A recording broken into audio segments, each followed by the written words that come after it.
Bienvenidos sean, una vez más, a Los Límites de Gaia.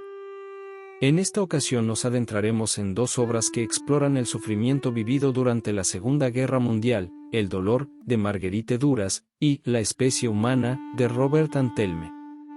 Ambos escritores franceses. Acompáñenos en estas historias que dilucidan el dolor y sufrimiento vivido durante uno de los episodios más oscuros de la historia humana.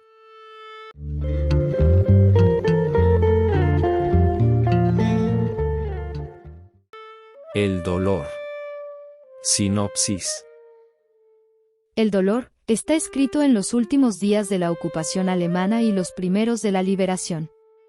Los verdugos que se transforman en víctimas, las víctimas que se transforman en verdugos, es el turbulento fondo de esta crónica. El angustioso diario de la autora mientras espera el retorno de su marido, al que ya no ama, de un campo de concentración y su extraña relación con un agente de la Gestapo al que entregará a la resistencia forman algunas de las dramáticas situaciones de este libro. Marguerite Duras dejó un gran testimonio sobre el conflicto moral y político de la justicia en una época de vencedores y vencidos. Preludio. El dolor es una novela de la escritora francesa Marguerite Duras y aunque la primera sección y uno de los relatos cortos están bien. Formalmente, se puede decir que es una novela, sin embargo, en realidad es una reconstrucción autoficcional y ficcional, que gira alrededor del dolor sufrido en la Segunda Guerra Mundial. La primera parte, llamada El dolor, está dividida en dos, El dolor y El señor X. Aquí llamado Pierre Rabie, y corresponden a la sección autoficcional. La segunda parte está conformada por Albert Descapitales, Terel Miliciano, La Ortiga Rota y Aurelia Paris, y representan la sección ficcional. Antecedentes. Cuando Duras encuentra uno de sus diarios que data de 1944, y que no recuerda haber elaborado, es el momento en que decide escribir esta obra. Pero, ¿qué contenía dicho diario?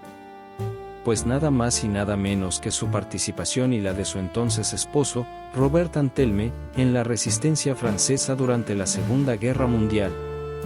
Además, de la relación con su amante Dionys Mescalou, amigo de Robert, quien también participó en la resistencia. Análisis. El dolor narra el dolor suspendido, en clave literaria y en primera persona, que sufrió Duras en el lapso de tiempo en el que Robert fue capturado por la Gestapo y después liberado cerca de finalizar la guerra. Independientemente del carácter verídico o ficcional de lo narrado, lo sobresaliente de esta sección es la traslación que Duras hace de la desesperación e impaciencia de la dimensión simbólica a la literaria. Al respecto, la autora juega siempre con frases cortas y contundentes, adheridas a diálogos concisos y en prosa para mantener el efecto de desesperanza de forma continua. Adicionalmente, y al por fin ser liberado su marido, el tono de la narración cambia del dolor suspendido al dolor carnal.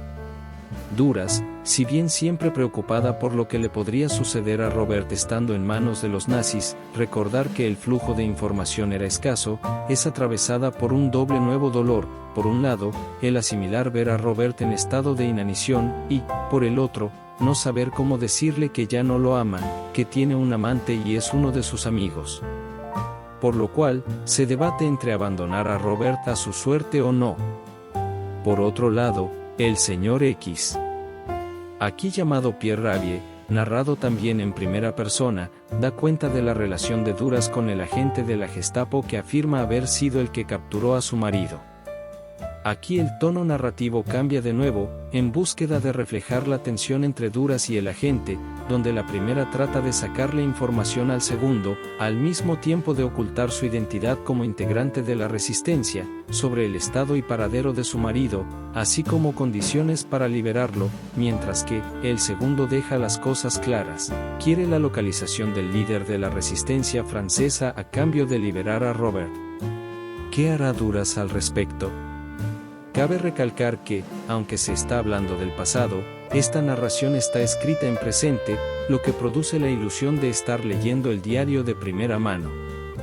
Además, y a pesar de que se percibe un texto poco trabajado, la inclusión de datos históricos que no se conocieron hasta meses o años después de finalizada la guerra, constantemente es un recordatorio de que lo que se está leyendo es ficción, más allá de la vida de la autora y los demás involucrados.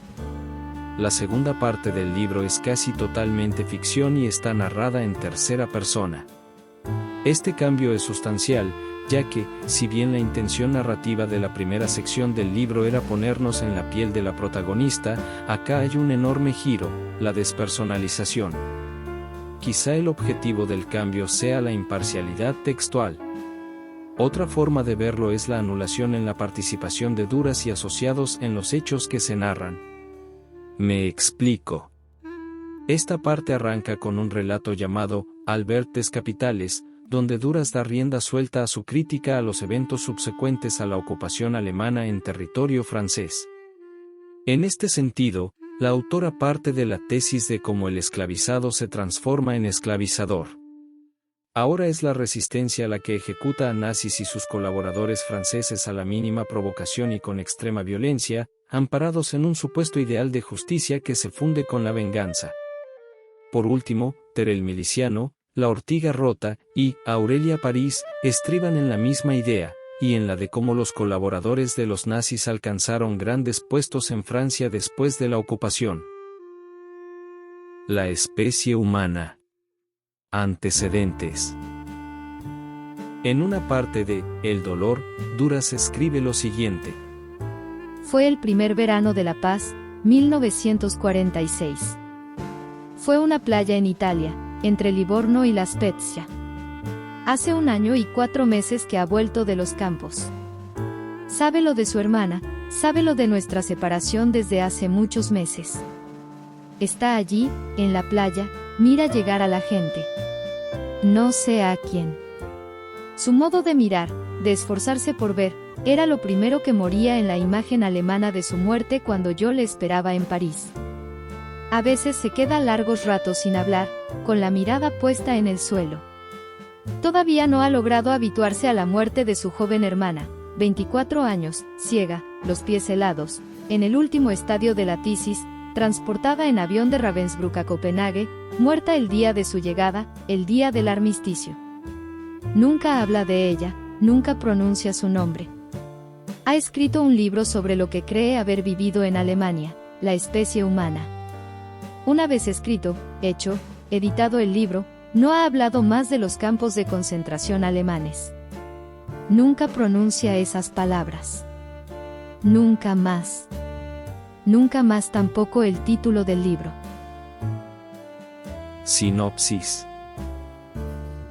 Cuenta Marguerite Duras al final de su narración el dolor que Robert Antelme, una vez escrita, impresa y editada La especie humana, no vuelve a hablar de los campos de concentración alemanes. No pronuncia nunca esas palabras. Nunca más. Nunca más tampoco el título del libro. La escribió de un tirón, llevado claramente por una ansia íntima, la misma que le impulsó, enfermo, exhausto, moribundo, a contar y contar sin parar a los 2 compañeros que lo fueron a buscar y lo sacaron de Dachau, su relato terrorífico y reivindicativo de la pertenencia de todos y cada uno a una sola especie humana a pesar de la voluntad nazi. Si era una convicción, una necesidad o un deseo, que lo valore cada cual. El libro tiene una dedicación especial. A mi hermana Marie-Louise. Deportada, muerta en Alemania. Preludio. La especie humana es un libro del escritor francés Robert Antelme y está, no sé cómo valorarlo. En lo personal, no me gustó. Sin embargo, más allá de eso, creo que es un texto que se presta para algunas reflexiones. Y eso intentaré hacer en el presente video. El libro está dividido en 4 secciones: prólogo, Gandersheim, la carretera, y el final. Análisis. Prólogo. En este apartado, Antelme deja en claro el objetivo del texto. He tratado de reproducir aquí la vida de un comando, Gandersheim, en un campo de concentración alemán, Buchenwald. lo anterior bajo un escenario donde la realidad supera la imaginación, donde la lucha colectiva estaba destinada a fracasar, dada la sucinta organización nazi, por ende, el objetivo solo era sobrevivir. Esto último es lo que se cuenta aquí, la reducción de lo humano a la especie, a ser solamente hombres. No creemos que los héroes que conocemos, de la historia o de la literatura, aunque hayan clamado al amor, a la soledad, a la angustia del ser o del no ser, a la venganza, aunque se hayan rebelado contra la injusticia, contra la humillación, se hayan visto obligados a expresar, como única y última reivindicación, un último sentimiento de pertenencia a la especie. Primera parte. Gandersheim Kommando. El libro comienza de la siguiente manera. He ido a mear. Aún era de noche. A mi lado otros meaban también y no nos hablábamos. Detrás de los meaderos estaba el foso de los cagaderos con un pequeño muro sobre el que estaban sentados otros tipos con el pantalón bajado. Un tejadillo recubría el foso, no así los meaderos. A nuestras espaldas ruidos de suecos, toses, otros que llegaban. Los cagaderos jamás estaban desiertos. A todas horas flotaba un vapor sobre los meaderos. Parece realismo sucio, pero solo es un día más en un campo de concentración nazi. Este será el tono de gran parte del texto. Esta primera parte arranca con la narración del traslado de los prisioneros al Gandersheim. En dicha narración se respira la angustia y el miedo por no saber a dónde iban a parar. Sin embargo, y a pesar de no llevarse bien, en la despedida, posiblemente la última, había un sentimiento de camaradería, de amistad entre los prisioneros. Aquí hay que hacer una pequeña pausa. Hay que recordar que la organización en los campos de concentración se basaba en la dialéctica amo-esclavo, aunque los esclavos también formaban parte del sistema de opresión. Así, los nazis ahorraban recursos y los esclavos opresores conseguían un día más de sobrevivencia. Los esclavos opresores tienen cierta libertad de movimiento dentro del campo. En la llegada a Gandersheim se narra la subordinación de la vida por un plato de sopa caliente, y después por una cama de paja. Nos metemos en la paja. Hay mucha. Está sana, seca, amarilla, es nueva. Cogemos las gavillas a manos llenas, cavamos profundos agujeros sin parar de encontrar paja. Es la abundancia. El SS joven nos mira removerla, no dice nada. Sabemos que podría decir algo, porque hay demasiada paja para nosotros, porque los compañeros que cogen las gavillas y se las llevan a su sitio se ríen, porque está mullida y es profunda, porque el que está enterrado en la paja con la cabeza fuera es un rey y podría mirar al SS como un rey. Porque hemos engañado al SS. Nosotros no, las cosas. Porque no habían previsto que sobre la paja andaríamos así, que tendríamos esta pinta, que los campesinos al remover las gavillas se encontrarían a sus anchas. Durmiendo así, el sueño iba a ser un abuso. Adicionalmente, también se plantea la reducción del ser humano a mera fuerza de trabajo esclava. Ahora hay que dormir. Tenemos derecho al sueño. Los SS lo aceptan, es decir, por unas horas consienten en dejar de ser nuestros SS. Si mañana quieren tener aún materia con la que ensañarse, debemos dormir. No pueden prescindir de esta necesidad. Y nosotros tenemos que fabricar fuerzas. Por tanto hay que dormir, no debemos perder tiempo. Tenemos prisa. El sueño no implica una tregua frente a los SS, no significa que nos hayamos librado de una jornada, sino que nos preparamos, por un trabajo que se llama sueño, a ser presos más perfectos. Ante este escenario opresivo, nace la necesidad de evasión en todo momento, mediante las únicas actividades que se pudieran considerar como libres, mear y cagar. Los SS toleran igualmente que meemos y que caguemos. Para ello nos obligan incluso a reservar un lugar que se llama abor. Mear no es nada raro para los SS, y mucho menos que quedarse simplemente de pie y mirar hacia adelante, con los brazos caídos. El SS se inclina ante la aparente independencia, la libre disposición de sí mismo del hombre que mea, debe de creer que para el preso mear es exclusivamente una servidumbre cuyo cumplimiento debe hacerle ser mejor, permitirle trabajar más y de este modo hacerle más dependiente de su tarea. El SS no sabe que al mear uno se evade. Por eso, a veces, nos ponemos contra un muro, nos abrimos la bragueta y fingimos, y el SS pasa, como el cochero ante el caballo. Pero la evasión no es la panacea de la rebelión en los campos de concentración, solo es eso, evadirse. Sin embargo, la verdadera revolución, en un entorno sumamente hostil, es, por antonomasia, el optar por la sobrevivencia a toda costa. Por el contrario, estamos todos aquí para morir. Este es el objetivo que los SS han escogido para nosotros. No nos han fusilado ni colgado, pero cada uno, privado racionalmente de comida, debe convertirse en el muerto previsto, dentro de un tiempo variable. Así pues, la única finalidad de cada uno de nosotros es impedir esta muerte. El pan que comemos está bueno porque tenemos hambre, pero si calma el hambre, sabemos y sentimos también que gracias a él la vida se defiende en el cuerpo. El frío es doloroso, pero los SS quieren que muramos de frío, debemos protegernos de él porque en el frío está la muerte. El trabajo es enajenante, absurdo para nosotros, pero desgasta, y los SS quieren que el trabajo nos mate, así que tenemos que ahorrar trabajo porque la muerte está dentro de él. Y también está el tiempo. Los SS piensan que a fuerza de no comer y de trabajar acabaremos por morirnos, los SS piensan que podrán con nosotros gracias al cansancio, es decir, gracias al tiempo, la muerte está en el tiempo. Y, en este sentido, el a toda costa también implica el convertirse en un esclavo opresor. Lucien llegó como nosotros, un simple preso. Se ha ido defendiendo gracias al conocimiento de varios idiomas. Un día, en el Prado, nos demorábamos. Nos ha dicho, viene el SS, a trabajar. No hemos hecho caso. Más tarde, cuando el SS estaba allí, ha gritado, trabajad, trabajad, joder, mirando al SS que no ha dicho nada.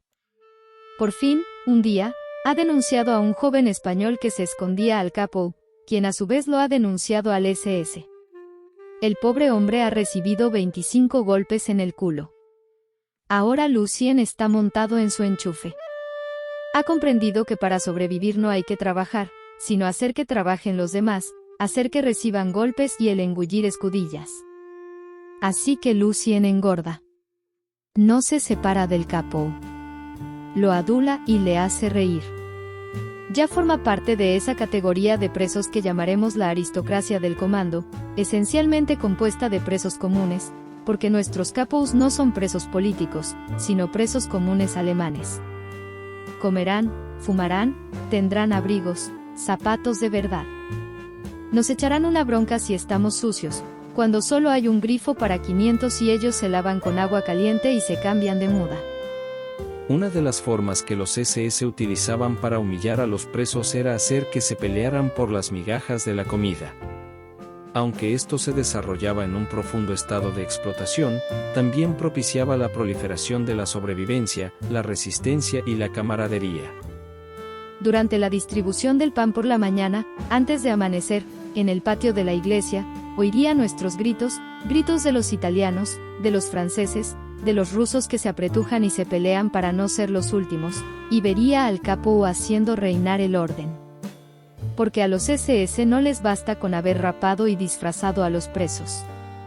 Para que su desprecio esté totalmente justificado es necesario que los presos se peleen entre sí para comer, que se pudran delante de la comida. Los SS hacen lo que hay que hacer para conseguirlo. Pero por esto es por lo que no son en el fondo más que unos vulgares idealistas.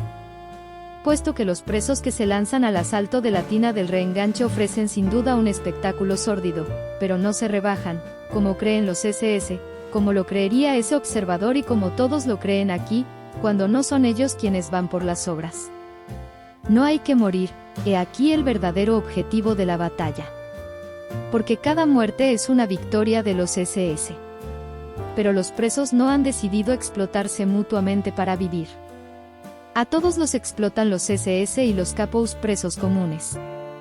La contradicción absoluta para el observador entre la guerra que persiste allá y el hervidero de aquí, radica en primer lugar en la cara gordinflona del capo, que ha conservado la forma humana. Nunca habrá sido esta tan insolente, tan innoble como aquí, jamás habrá ocultado una mentira tan gigantesca, y en segundo lugar en la sonrisa del SS.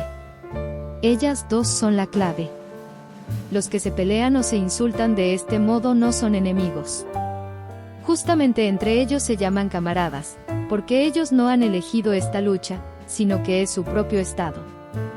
En términos de sobrevivencia, el relato continúa con la narración del trabajo en condiciones deplorables y la resistencia corporal como única vía para hacer frente a la adversidad.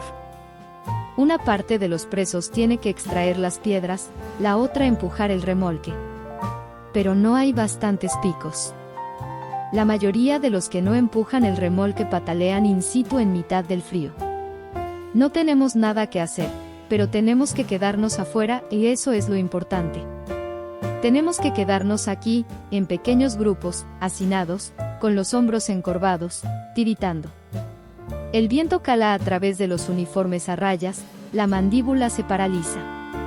La jaula de huesos es débil, ya casi no tiene carne encima.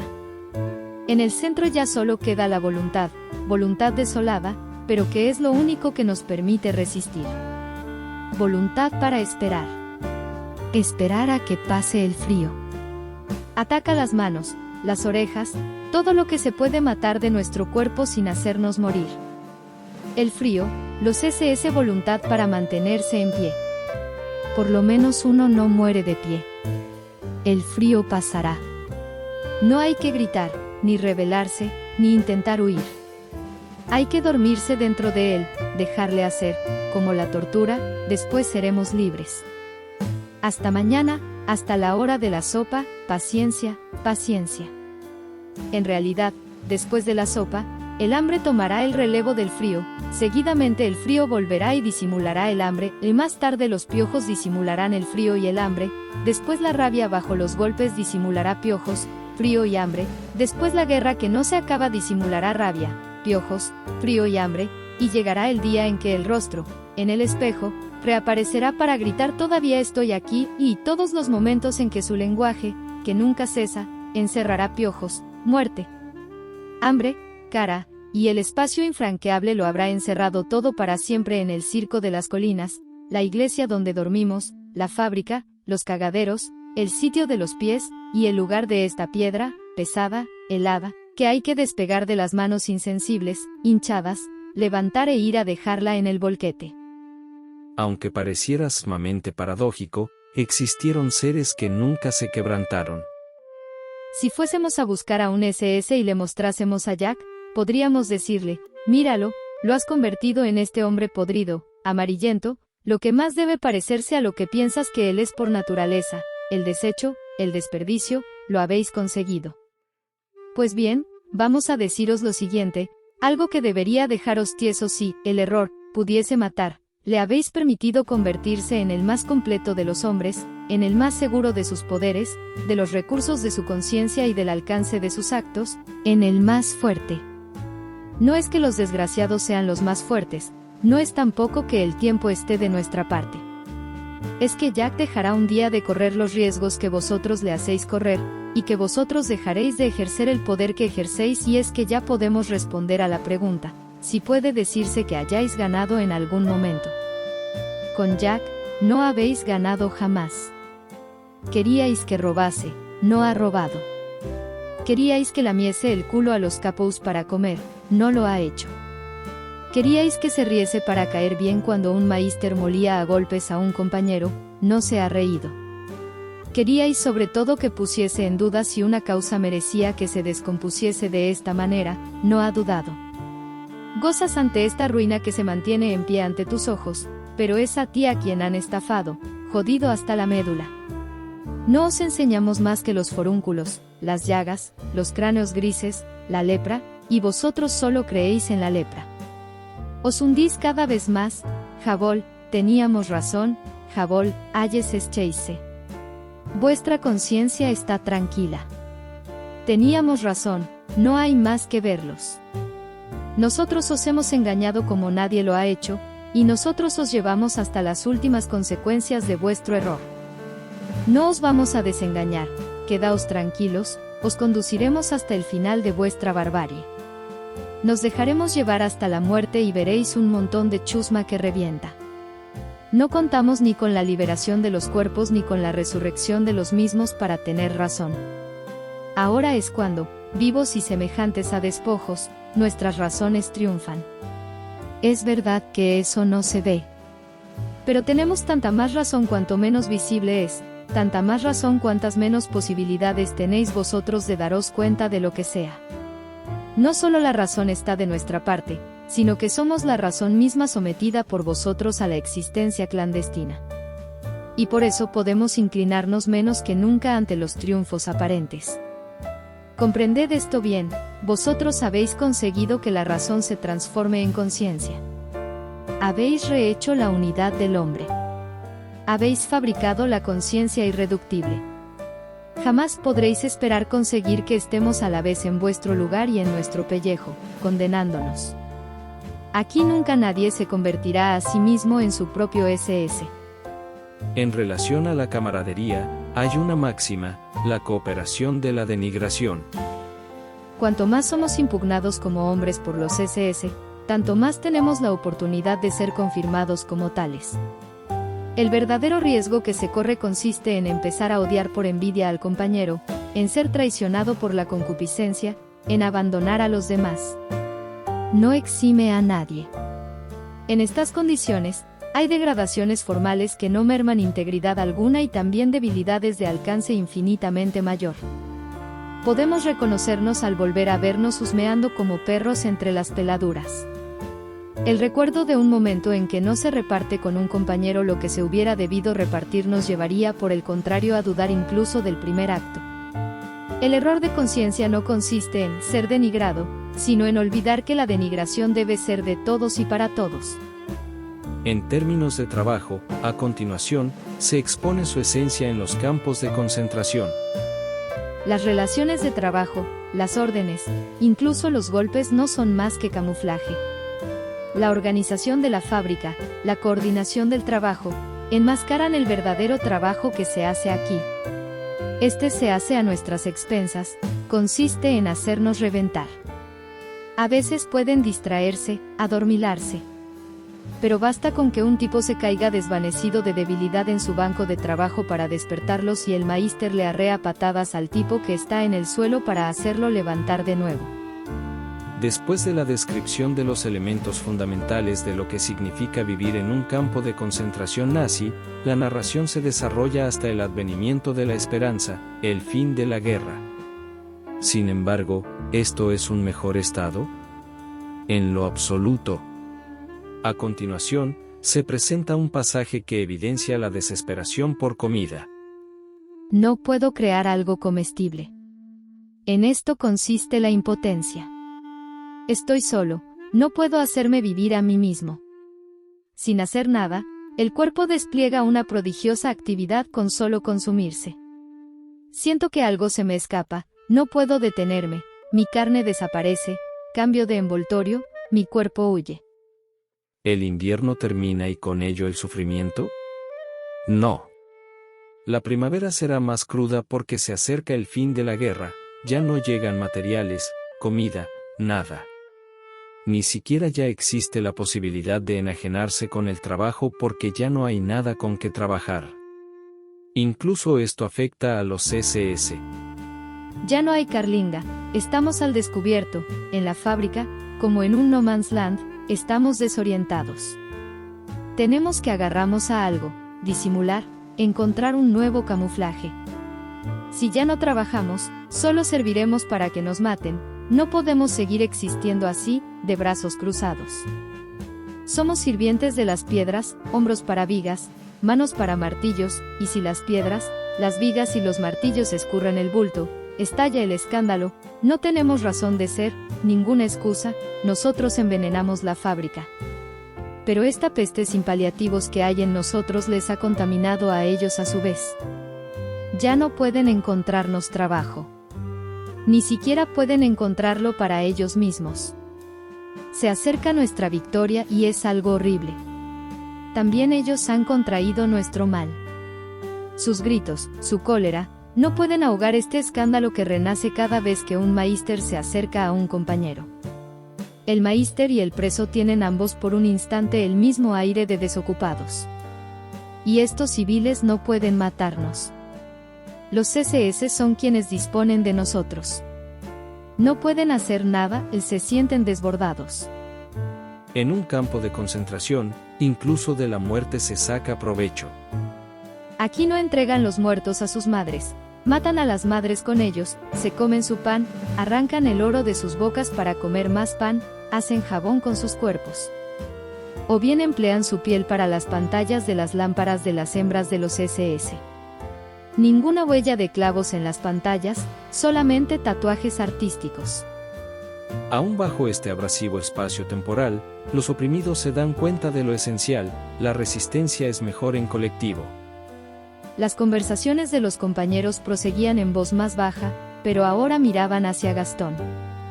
Gastón dijo poco más o menos lo siguiente: camaradas, hemos pensado que era necesario aprovechar una tarde como esta para pasar un rato todos juntos.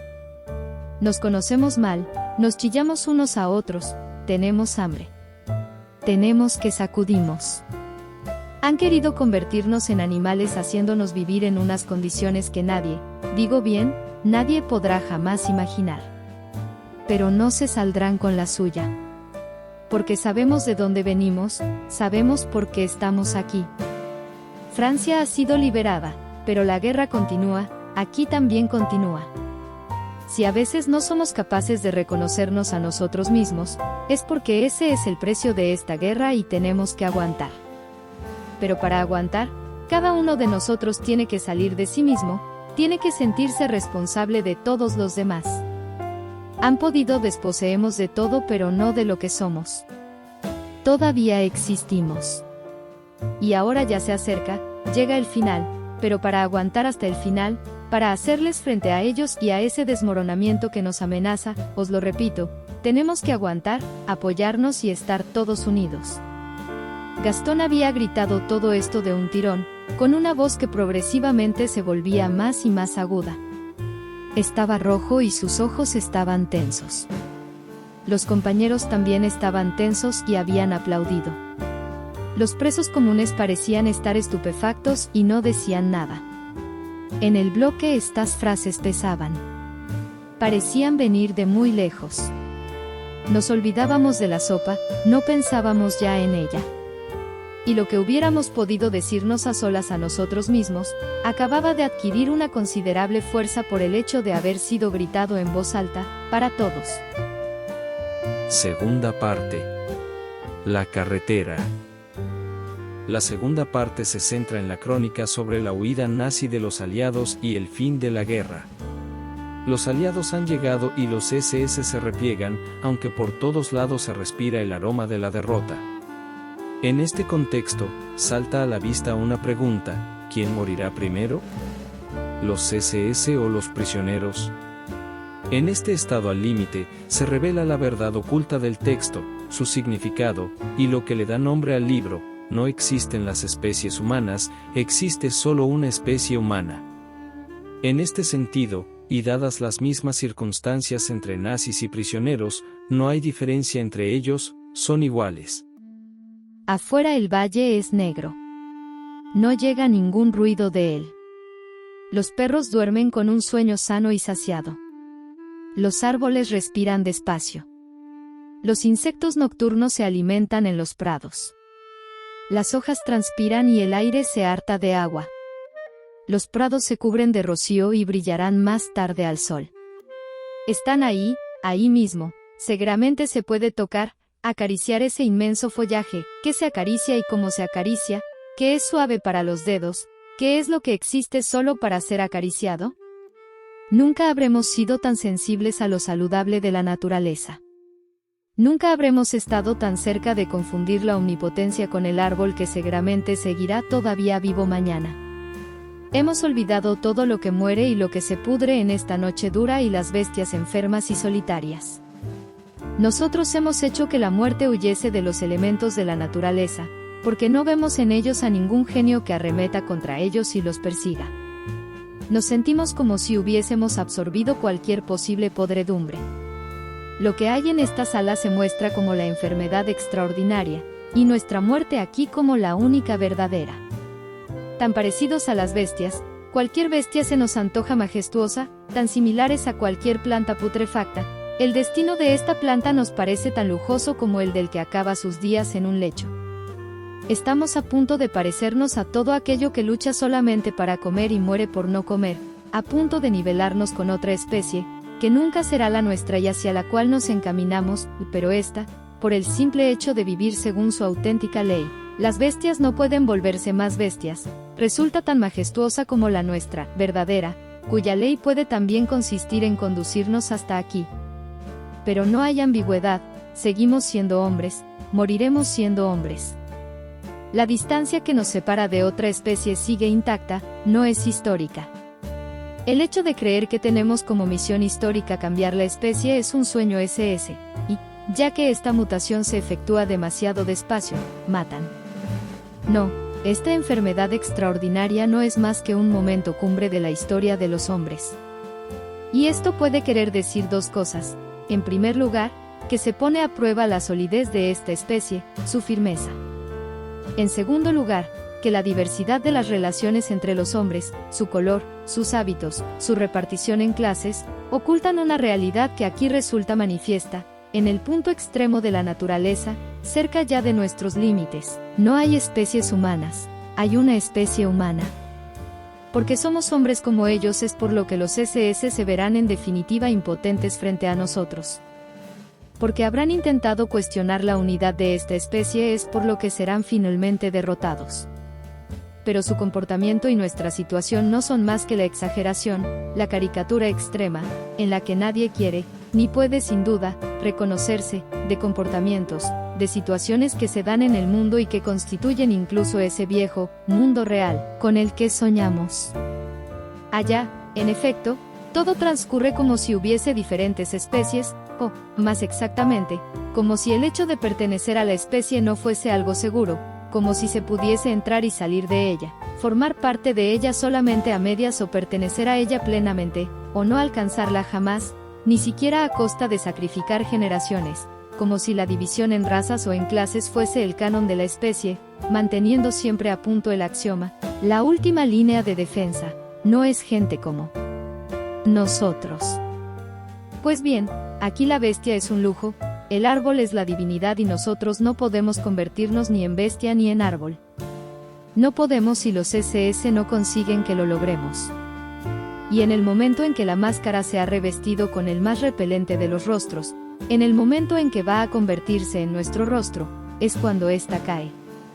Y si nosotros, entonces, pensamos aquello que, desde aquí, es ciertamente lo más importante que podamos pensar, los SS son solo hombres como nosotros, sí, entre los SS y nosotros, es decir, en el momento de supremo distanciamiento entre los seres, en el momento en que el límite de la esclavitud de los unos y el límite del poder de los otros parecen deber detenerse en un nexo sobrenatural, no podemos percibir ninguna diferencia sustancial frente a la naturaleza y frente a la muerte, nos vemos obligados a decir que solo hay una especie humana. Que todo lo que enmascara esta unidad en el mundo, todo lo que conduce a los seres a una situación de explotación, de esclavitud, lo que implicaría de por sí la existencia de la variedad de las especies, es una falsedad y una locura, y que nosotros tenemos aquí la prueba de ello, y la prueba más irrefutable, ya que la peor de las víctimas no puede sino constatar que, en su peor acción, el poder del verdugo tan solo puede ser un poder más del hombre, el poder de matar. Él puede matar a un hombre, pero no puede transformarlo en algo distinto. El apartado termina cuando los SS, en su desesperación, comienzan a asesinar a los prisioneros. La guerra está casi terminada, sin embargo, los SS, aunque ya plenamente desorganizados, se aferran a la huida y a los prisioneros que no han logrado escapar. Tercera parte. El final. En la huida, los nazis han decidido el desplazamiento vía trenes, como todo comenzó, con los prisioneros que aún quedan con vida o no lograron huir.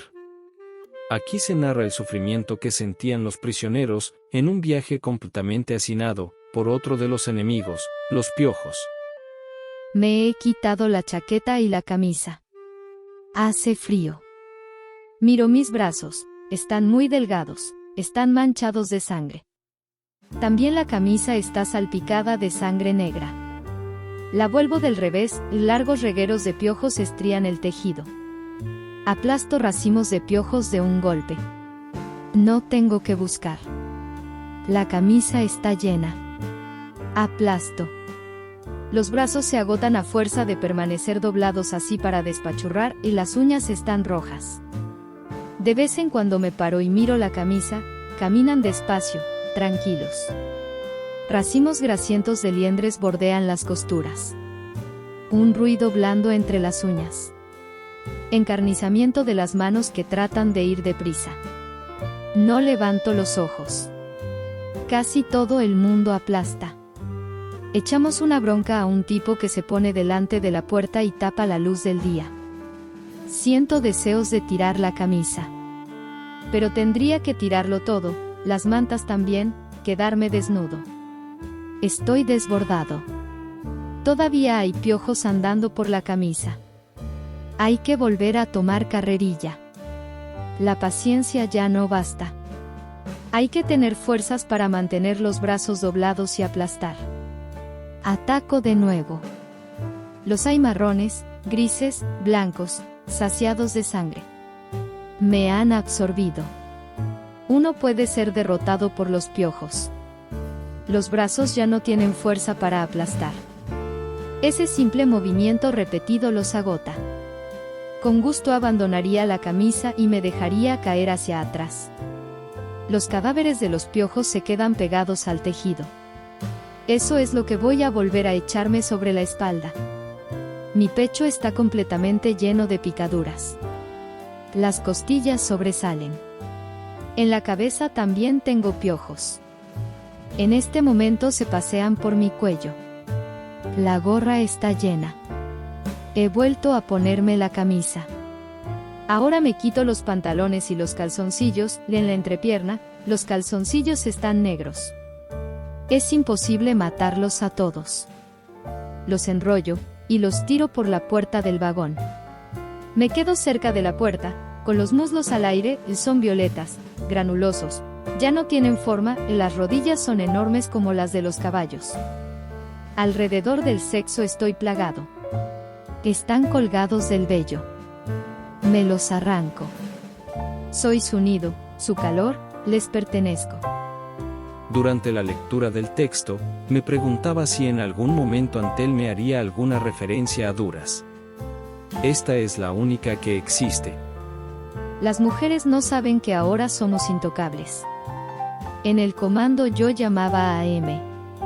Creo que ahora ya no me atrevo. Una neblina me envuelve. Empleo mis fuerzas para mantenerme en pie y machacar piojos.